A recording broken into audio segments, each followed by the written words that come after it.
네, 반갑습니다.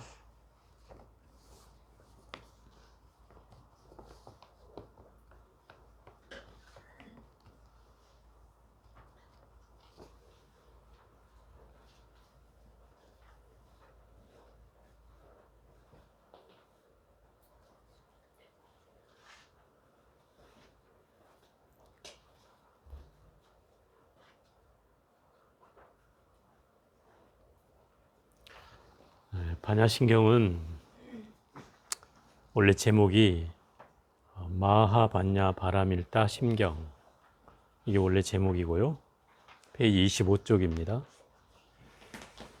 줄여서 반야심경이라고 하고, 이 반야심경이 나오게 된 배경은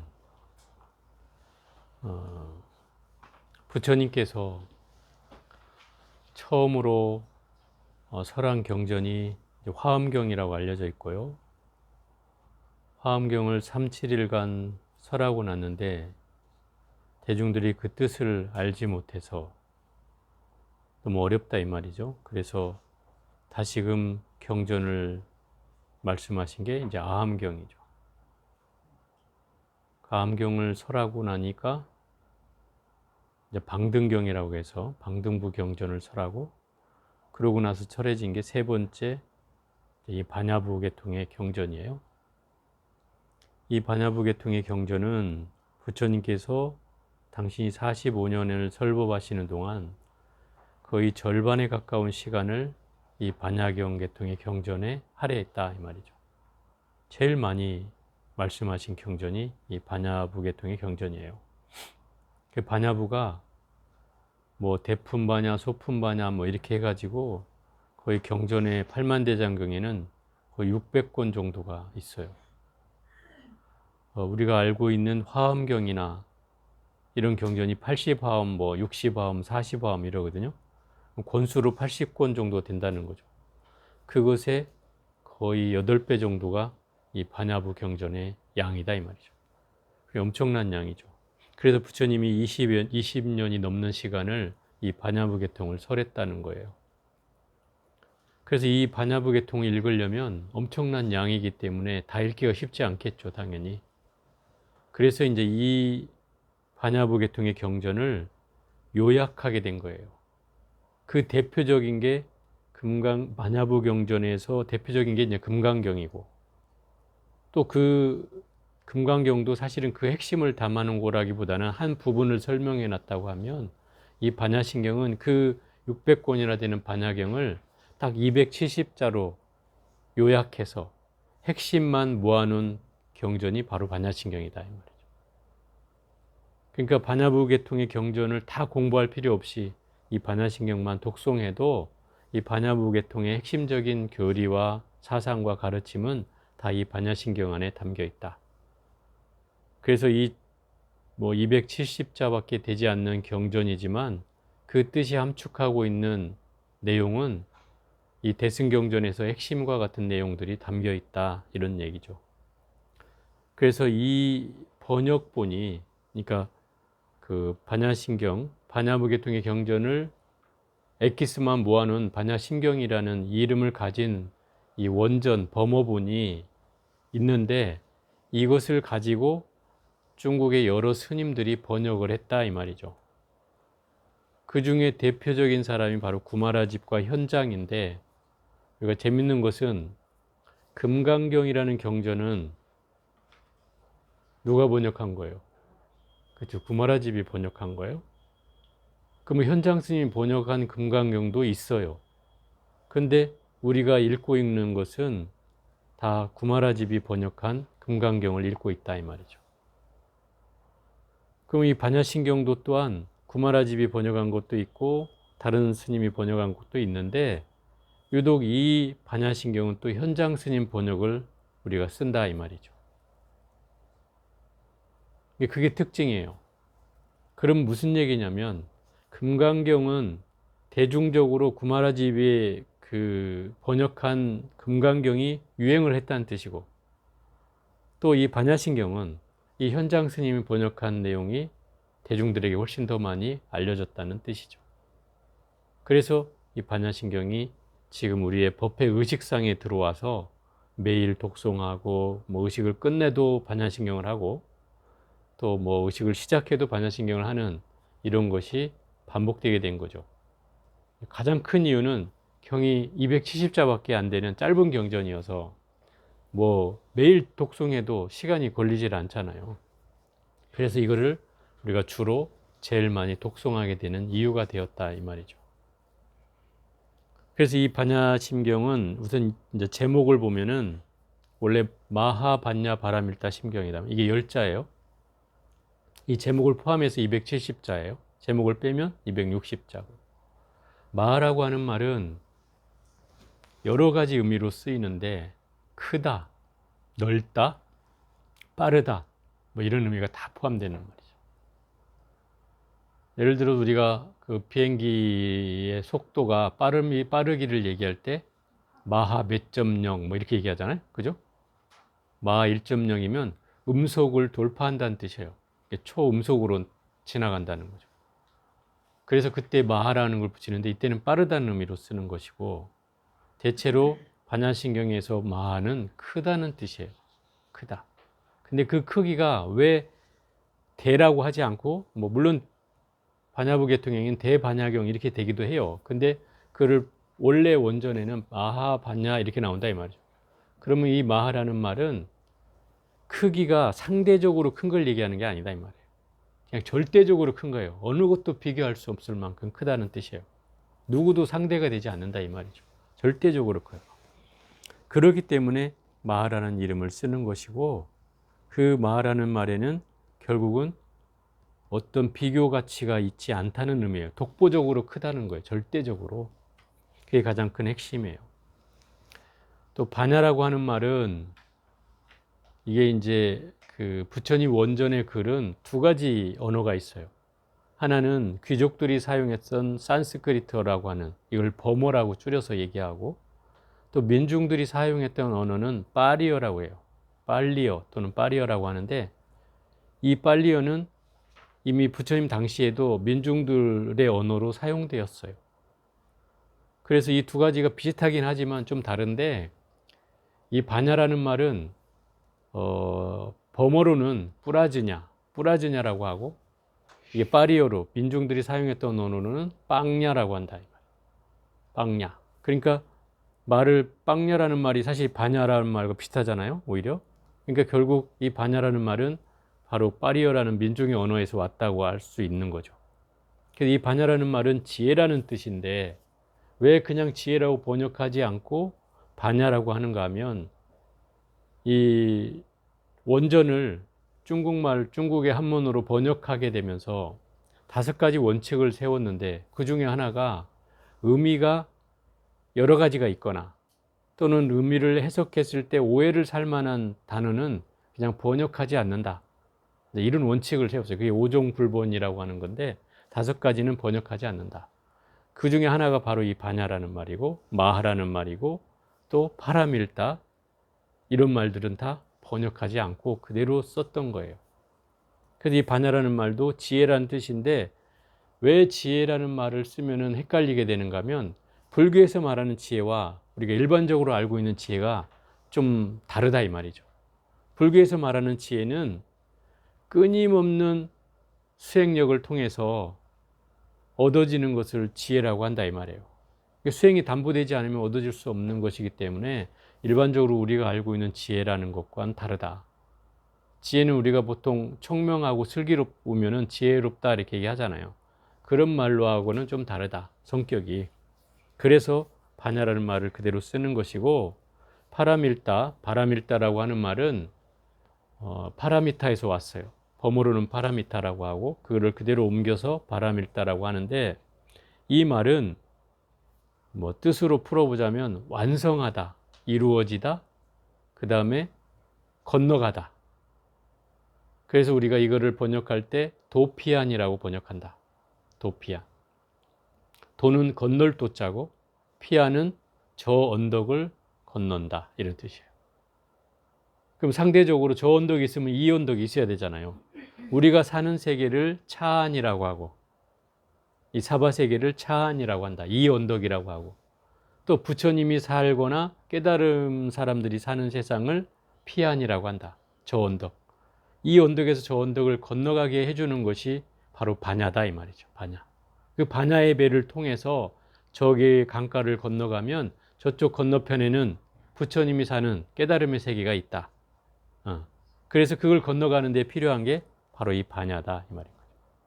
그럼 결국 이 반야 바라밀다라는 말은 지혜의 이 바라밀을 통해서 깨달음의 세계로 나아가게 되는 중요한 수단이 된다 이 말이죠.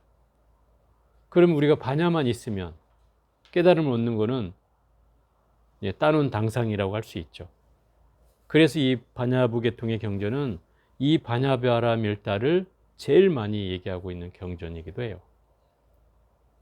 그리고 마음심자는 이제 어떤 분들은 이걸 마음이라고 푸는데 마음이란 뜻이 아니고 원래 범어로는 이걸 흐리다야라고 해서 핵심이란 뜻이에요. 핵심. 핵심이라는 건 뭐예요? 그 600권이나 되는 반야부 경전의 내용을 압축해서 핵심만 모아놓은 경전이란 뜻이죠. 그래서 그 마음심자는 핵심이란 뜻이고 경이라는 말은 부처님 말씀이란 뜻이니까 결국은 이런 말이죠. 큰 반야의 지혜로서 부처의 세계로 건너가게 해주는 핵심의 부처님 말씀이다. 이런 뜻이 담고 있는 게 반야신경에 대한 의미다 이 말이에요. 그러니까 이 반야신경을 통한다고 하면 우리는 지혜를 얻어서 깨달음으로 나아갈 수 있다는 뜻이기도 하죠. 그래서 이 반야신경이 끊임없이 사람들에게 지송됐던 이유 중에 하나라고 저는 봅니다. 결국 불교를 공부하면 결국 지혜를 얻어야 하고 그 지혜를 얻기 위해서는 결국 이 반야신경에 나오는 경전의 내용을 의지해야 된다. 이런 내용이라고 저는 할 수 있어요. 이 반야신경은 네 가지 부류로 나눠져 있어요. 270자 가운데 제목을 제하면 260자가 네 부류로 나눠져 있는데 첫 번째는 이브이분이라고 해서 뜻을 세운 분이다 이 말이죠. 이 경전이 왜 쓰여졌는지 그 뜻을 세우는 것이 첫 번째 구절이고 두 번째는 파사분이라고 해서 삿된 것, 잘못된 것을 완전히 깨뜨려 버리는 파사 현정하는 그 파사거든요. 그러니까 잘못된 걸 깨뜨려 버리는 그런 내용이 그 두 번째 장에 담겨져 있다. 이것이 이제 이 반야신경이 말하는 핵심적인 구절이 여기에 다 들어가 있다. 이런 뜻이죠.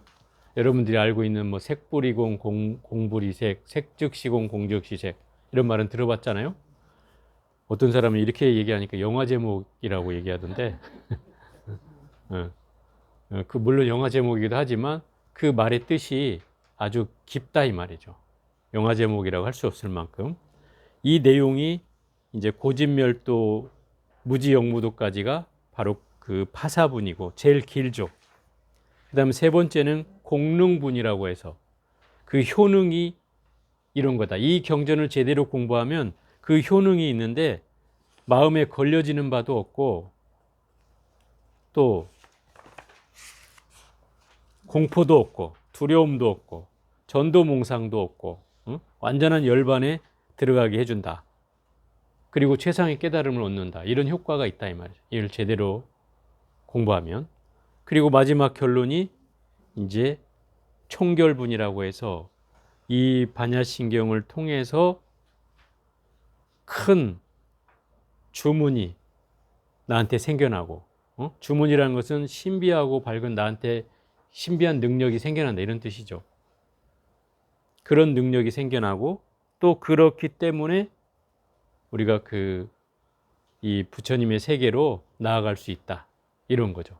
그래서 아지아지 바라지 바라승아지 모지스바는 뭐 번역은 안 했지만 원래 뜻은 가세 어서 가세 저 피하는 덕 어서 가세 뭐 이런 거예요. 그래서 뭘 성취하자 뭐 이런 뜻인데 그런 내용으로 이 반야신경이 짧게 이루어졌다 이 말이죠.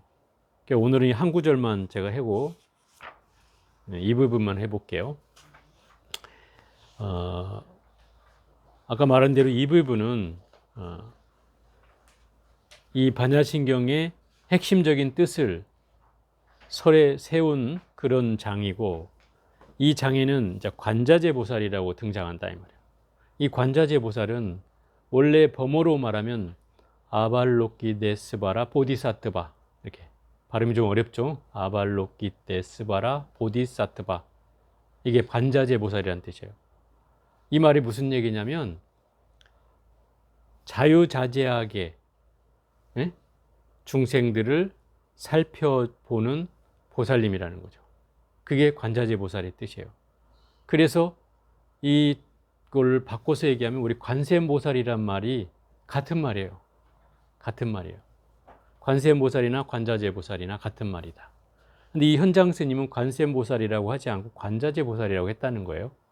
근데 이걸 어떤 학자는 재밌는 표현을 하는데, 그 당나라 시대 때, 이때가 번역했을 때가, 그것도 또 이때 당나라의 임금이 누구냐면 이세민이라는 사람이에요. 아마 우리 역사책에도 나옵니다. 그 고구려 시대 때 당나라 대군을 이끌고, 백만 대군을 이끌고 고구려를 쳐들어갔다가 을지문덕 장군한테 이거 화살을 한 방 맞고 여기 눈에 박혀가지고 애꾸눈이 됐어요. 그래서 도망을 겨우겨우 가가지고 우물 안에 어디 숨어 있다가 자기 목숨은 부지를 하고 결국 백만 대군을 이끌고 갔는데 한 만여 명만 데리고 이제 돌아온 거죠. 근데 그 아버지가 이 아들에게 유언을 남겼어. 절대 고구려한테 전쟁을 하지 마라. 이렇게 유언을 남겼는데 말을 안 듣고 갔다가 애꾸눈이 돼가지고 돌아온 거죠. 근데 옛날에 이제 우리 이조 시대 때도 그렇지만 왕의 이름을 백성들이 못 써요. 이세민이 세상 세자거든요. 그래서 관세음보살이라고 해야 되는데 관세자가 세상 세자다 이 말이에요. 그래서 이걸 관세음보살이라고 하지 않고 관자재보살이라고 했다. 학자들이 그렇게 얘기하는 분도 있어요. 왜냐하면 우리나라 조선시대 때도 그 임금의 함자를 백성들이 못 썼어요. 그걸 못 쓰게 했어요. 이제 관례적으로 그래요. 이제 그런 의미도 있더라 이 말이죠. 재밌는 얘기지만. 그래서 이 관자재보살이 깊은 반야바라밀다를 행할 때, 이게 이 관자재보살은 어떤 분이냐면 당신이 원력을 세웠어요. 무슨 원력을 세웠냐면 모든 중생들이 나를 간절하게 일심으로 나를 부르기만 하면 내가 그 어떤 어려움에 처해 있더라도 그 중생을 내가 구제하겠노라. 이게 관세음보살이 세운 원력이야. 그래서 그 법문품에도 보면은 나를 일심으로만 부르면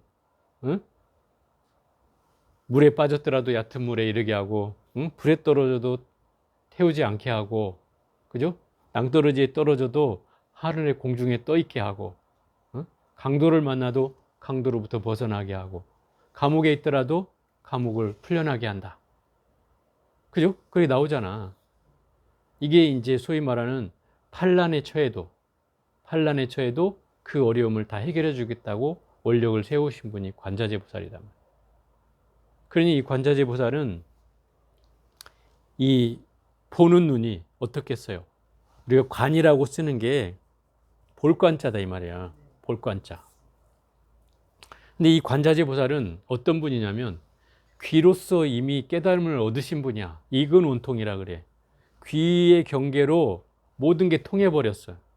그래서 누가 소리만 나면은 그걸 딱 듣기만 해도 저 사람이 무엇 때문에 그런지 부르는지를 안다 이 말이야. 그래서 이 관이라는 얘기를 쓰는 건 듣기만 해도 그냥 안다는 뜻이야. 보아서 아는 게 아니라 들어도 볼 수 있는 눈이 있다 이 말이죠. 그런 뜻이에요. 그래서 관세음이라고 하는 거예요. 그래서 이 관세음보살이 깊은 반야바라밀다를 행할 때, 반야바라밀다는 아까 뭐라고 했어요?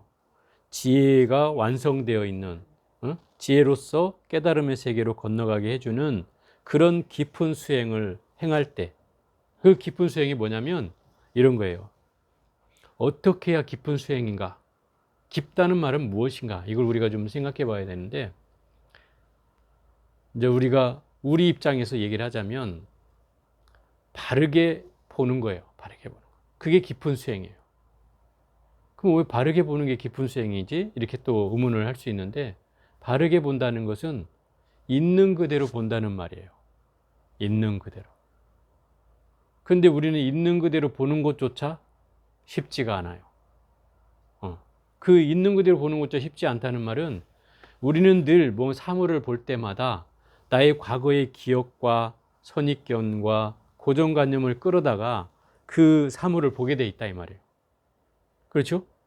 예를 들어서 멀리서 사람이 오니까 저 사람 내가 본 사람 같아 라고 생각을 하고, 그죠? 내 과거의 기억을 끄집어서 저 사람 옛날에 봤던 누구 같아 라고 했는데, 막상 가보니까 아니야, 나 잘못 봤구나, 이렇게 되잖아요. 그죠? 그래서 실수하는 경우도 있잖아요. 아니면 또 누구는 지나가다 누구 엄마 이렇게 불렀는데 돌아봤는데 아니야, 그 사람이. 이럴 수 있죠. 그러니까 결국은 그런 상황이 우리의 의식구조상에는 늘 벌어진다는 거죠. 그러니까 사물을 우리가 있는 그대로 보는 일이 쉽진 않다는 얘기죠. 쉽지 않아요. 예를 들어서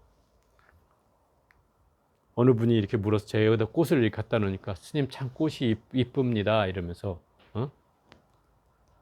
꽃이 이쁩니다 이러면서, 이게 무슨 꽃 이름이 뭐예요? 이렇게 묻는데, 저 모릅니다 이렇게 얘기를 했더니 우아한 듯이 나를 쳐다보더라고. 왜 그 꽃 이름도 모르는 꽃을 갖다 놨다는 듯이 나를 쳐다봐서, 가만히 생각해 보면 이런 거예요. 사람들은 의식상으로 그냥 꽃이 이쁘면 되는데, 그 꽃이 이쁘면 꼭 그 이름을 궁금해한다 이 말이죠. 그게 의식상으로 그렇다 이 말이야. 그죠? 그래. 어디를 가도 나무가 참 아름다워 보이면 저게 무슨 나무야? 이렇게 궁금증을 가져요. 그러니까 사람이 그 있는 그대로 보는 것조차 어려워지는 게 이런 부분이에요. 그냥 이쁘다, 나무다 뭐 이러면 되는데, 거기다 갖다 대고 뭘 또 갖다 붙인단 말이죠. 우리의 기억을 끄집어오고 과거의 경험을 갖다가 그걸 대입해서 보려고 하니까, 그래서 자꾸 착각이 생기고 오해가 생겨나고 잘못된 이해가 생겨나는 거예요. 그런 거예요. 왜냐하면 이 지혜로운 자는, 깨달음을 얻은 자는 이 사물을 보는 데 있어서 절대 다른 생각을 일으키지 않아요. 부처님이 본다면 어떻게 할까요? 그냥 나무일 뿐인 거예요. 꽃일 뿐인 거예요. 거기에 어떤 개념이 들어오지 않는다. 좋다, 나쁘다, 뭐 내가 좋아하는 꽃이다, 싫어하는 꽃이다, 내가 저 냄새는 좋아한다, 저 냄새는 싫어한다, 이런 경계를 일으키지 않는다는 거죠. 근데 중생들은 그 경계 속에 빠져 산다 이 말이에요. 나 저게 좋아, 저게 싫어 부터 시작해가지고 그 경계를 일으켜 간다 이 말이에요. 그러니 사물을 보는 것조차 쉽지 않다는 걸 알 수가 있죠. 그래서 있는 그대로 보는 일은 더더욱이나 어려운 일이죠. 그래서 이것을 뭐라고 하냐면 정견이라고 한다. 정견. 바르게 보는 것이며 있는 그대로 보는 것이다. 이걸 더 정확히 말하면 영기의 이치로 보는 게 바로 정견이에요. 영기의 이치라는 건 뭐예요? 이 세상이 지 혼자 존재하는 건 없다. 모든 게 서로 의지에 있다. 그죠? 그게 영기법의 핵심이 아니에요. 부처님이 깨달은 영기법은 모든 사물이 자기 혼자 독불장군으로 존재하는 건 아무것도 없다. 내가 아무리 혼자 살아도 누군가의 의지에서 살아야 하듯이 세상 사람은 다 누구나 그렇다 이 말이에요. 그래야 돼요. 그죠? 나를 돈을 주는 사람이 있어야 하고, 그죠? 여러 가지 또 공간들이 주어져야 되고, 이 공간을 가꿔주는 사람도 필요하고, 다 그렇듯이 모든 건 다 서로 이렇게 연계되어 있다 이 말이죠. 마치 우리가 이제 그물코 인생이라고 하는데, 부처님이 이거를 중중무진법계라고 표현한다 이 말이에요. 그 그물코가, 그물망에 그물코가 하나씩 끼어 있잖아요. 그 그물코를 하나 잡아 당기면 다른 그물코까지 딸려와요, 안 딸려요? 딸려오죠. 이 그물코 하나가 나의 삶이다 이 말이에요. 그러면 나 하나만 잡아 당긴다, 나 혼자만 오는 게 아니다 이 말이에요. 다 모든 사람과 연계되어 있다는 거예요. 그 그물코 금코 사이로 또 다 연결되어 있잖아요. 그죠? 이 세계가 그렇다는 거예요. 이 그물코가 좀 멀리 떨어져 있느냐 가까이 있느냐만 차이가 있을 뿐이지, 결국 누군가는 다 연결지어져 있다. 그렇죠? 저 끝에 있는 그물코나 이쪽 끝에 있는 그물코나 다 가다 보면 연결될 거 아니에요. 연결되어 있다. 이게 결국 연기의 세계예요. 이런 이치를 보면 나 하나만 잘 돼갖고 이 세상이 온전할 수는 없는 거잖아요. 다 연결되어 있다 이 말이에요. 그래서 마음을 잘 먹어야 하고 그 마음 먹은 바가 모든 사람에게 좋은 영향을 미칠 수 있도록 해야 된다 이 말이죠. 그래서 여기서 깊은 반야바라밀다라고 하는 것은 그 깊은 통찰이죠. 예를 들어 연기법의 이치로 이 세상에 인식을 하며 그것이 실체가 없이 텅 비어 있다는 사실을 알아차리는 것이 바로 깊은 반야바라밀다를 행할 때다. 이걸 이제 영기 무자성 공이라고 하는 이치예요. 오온이 공한 것을 비추어 보고, 오온은 색수상 행식인데 이 대승경전에는 반야부 계통에도 그렇고 금강경에도 그렇고 또 뭐 유마경에도 그렇고 원각경에도 그렇고 이 대승경전은 공통적으로 흐르는 기본적인 교리 체계가 있는데 바로 5원, 12처, 18개 이게 너무나 많이 나온다는 거예요. 이게 사실 아한부경전의 소승부, 아한부경전의 가장 기본적인 교리 체계예요. 그게 대승에도 고스란히 이어져서 그게 계속 나오고 있다는 거죠. 5원, 12처, 18개는 저는 이렇게 얘기하고 싶어요. 이 교리가 제대로 이해가 되면 이 깨달음과 아주 직결되어 있다 이 말이에요. 직결되어 있어요. 첫째, 색수상 행식은 무엇이냐면 나의 존재 자체가 색이라는 물질과 수상 행식이라는 정신적인 걸로 이루어졌다. 나라는 것이. 그죠? 색이라는 건 물질이라는 뜻이고 몸이라는 뜻이고 또 수상 행식은 내가 정신적으로 뭔가 밖에 대상이 나한테 들어오고 그걸 떠올리고 그걸 작용해서 어떤 분별을 해내는 이런 과정이 의식의 과정이잖아요. 이게 정신적인 부분이고 그다음에 나의 육신이 있는 걸 색이라고 한다. 그럼 색수상 행식은 나의 육신과 정신적인 부분을 합쳐놓은 말이다 이 말이에요. 근데 그게 실체가 있다는 말이냐? 실체가 없다는 말이다 이 말이에요.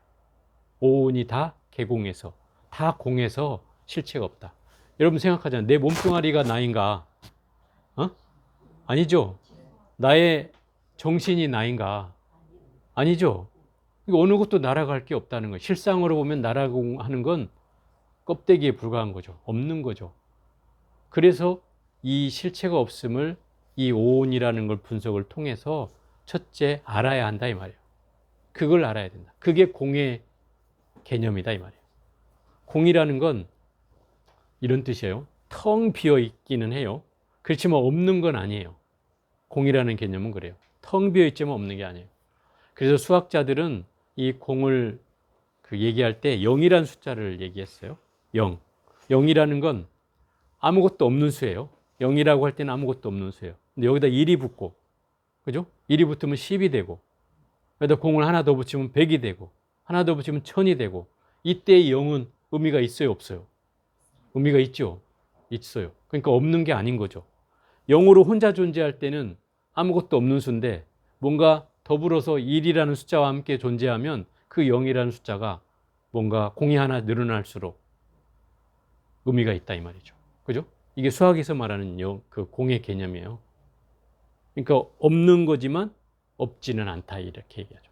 그리고 실제로 이 공이라는 말의 그 어원을 찾아 들어가면 이게 수냐라고 하는 말인데 이 말에 들어가 보면 원래 풍선이란 뜻에서 공이 나왔다 이렇게 얘기해요. 풍선. 풍선이라는 거는 우리가 보기엔 풍선의 모습은 존재하잖아요.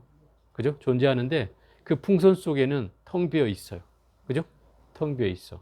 그것을 일러서 이제 우리는 진공 상태 이렇게 얘기하죠. 공기만 가득한 상태예요. 그래서 그걸 공이라고 하는 거예요. 그러니까 텅 비어 있지만 가득 차 있다. 이렇게 얘기할 수 있는 거죠. 공이라는 개념은 텅 비어 있지만 가득 차 있어. 우리 허공을 보면 허공이라고 하는 이유도 텅 비어 있기 때문에 그렇죠? 텅 비어 있어요. 그런데 이 허공에 또 가득 차 있죠. 공기로 가득 차 있잖아요. 그러니까 텅 비어 있지만 가득 차 있는 것. 그래서 옛날에 법정 스님이 이 공이라는 개념을 텅 빈 충만이라고 이렇게 얘기를 했죠. 텅 빈 충만. 어쨌든 이 공이라는 개념 속에는 완전히 허무하게 없는 것만이 있는 게 아니라 분명히 존재하는 것도 있다라는 뜻이에요. 그래서 무라고 하는 개념하고는 좀 다른 거죠. 오온이 텅 비어 있음을 비추어 보고 이 비춰본다는 것이 바로 있는 그대로 보는 거예요. 거울에 우리가 딱 비춰진 대로 본다는 거는 어떤 개념이 들지 않잖아요. 그죠? 어떤 생각이 끼어들지 않고 그냥 비춰진 대로 보는 거예요. 근데 중생은 비춰줘도 못 봐. 왜? 그 거울에 때가 꼈어. 그래서 안 보이는 거죠. 그 때가 바로 우리의 업력이고 업장이고, 응? 무명의 구름이 가리워져서 그 거울에 그대로 비춰지질 않는다 이 말이에요. 그러나 내가 없는 게 아니다 이 말이에요. 나의 불성이나 깨달음이란 존재는 나한테 존재하지만 그게 가리워져서 마치 때가 껴서 안 보이는 거울처럼 장막이 쳐져서 뭔가 내가 보지 못할 뿐이지 내에게는 이미 그런 깨달음의 내용이 존재한다. 그래서 그걸 공한 것을 여실하게 있는 그대로 비추어 보면 그러면 온갖 고통에서 다 건너게 된다. 그 온갖 고통이라는 게 뭐냐면 일체 고액이라고 하는데 괴로움과 액난을 벗어난다 이 말이에요. 그 괴로움은 대표적인 게 이제 사고팔고라고 해서 부처님이 생로병사를 해결하기 위해서 출가를 하셨다고 그랬잖아요. 그 생로병사가 바로 사고다 사고. 생에 대한 괴로움, 늙음에 대한 괴로움, 병드는 거에 대한 괴로움, 죽음에 대한 괴로움. 이게 사고다. 인간이 겪는 네 가지 기본적인 괴로움이고 여기다 이제 사고를 더해서 팔고라고 하는데 그 사고 다음에 하나가 뭐냐면 애별이고라고 해서 사랑하는 사람과는 헤어져야 되는 괴로움이 있고 또 원증회고라고 해서 미워하는 사람과는 또 만나야 되는 괴로움이 있고 또 구부득고라고 해서 내가 구하려고 하나 맘대로 얻어지지 않는 괴로움이 있다. 또 마지막 8번째가 오음성고라고 해서 오음이 치성한 괴로움이 있다. 오음은 오온이란 뜻이에요. 오온. 오음이 치성하다는 것은 나의 존재에 대한 애착을 말하는 거죠. 끊임없이 나라는 상에 대해서 금강경에서 말하는 나라는 상에 걸려서 끊임없이 욕망을 갖고 내가 존재할 것이라는 생각을 일으키고 그런 마음을 일으켜가기 때문에 그래서 괴로운 것이다. 실상은 나는 아무것도 없는 존재인데 우리는 늘 있다고 여기고 그것 때문에 괴로워하는 거 아니냐 이 말이죠. 그게 오음성고예요. 그러니까 이 8가지를 팔고라고 한다 이 말이에요. 이런 괴로움을 건너가게 해주는 것이 바로 관자재보살의 깊은 지혜가 바로 그게 가능해진다 이 말인 거예요. 그럼 결국 여기서 말하는 이 관자재보살의 그 관자재보살이 깊은 반야를 행할 때에는 결국 모든 오온이 공한 것을 다 그 거울처럼 비춰보고 모든 액난에서 벗어나게 된다 이 말이죠. 그러면 모든 중생들이 괴로움을 벗어나고자 하면 뭐를 하라는 거예요? 오온이 공한 사실을 비추어 보고 깊은 반야바람을 따라 행하라 이 말인 거죠. 이게 첫 번째 이비분에 나오는 내용의 요지예요. 그래서 이런 내용을 가지고 이제 반야신경은 시작되고 있죠. 다음 부분은 이 파사부는 다음 시간에 해보도록 하겠습니다.